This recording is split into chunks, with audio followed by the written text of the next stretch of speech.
How to integrate Deepseek in Python. In this video, I'll show you how to integrate Deepseek in Python to build AI-powered applications or tools. First, make sure you have Python installed on your computer. Open your terminal and create a new virtual environment for your project. Then, install the requests library if it isn't already available.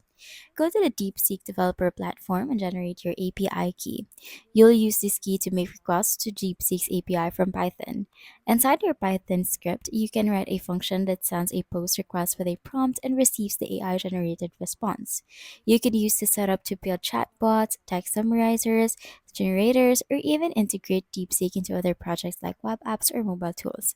It's a powerful way to add language understanding and generation into your own programs without building your own AI model from scratch.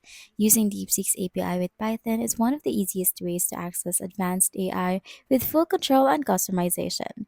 And that's how you integrate DeepSeek in Python.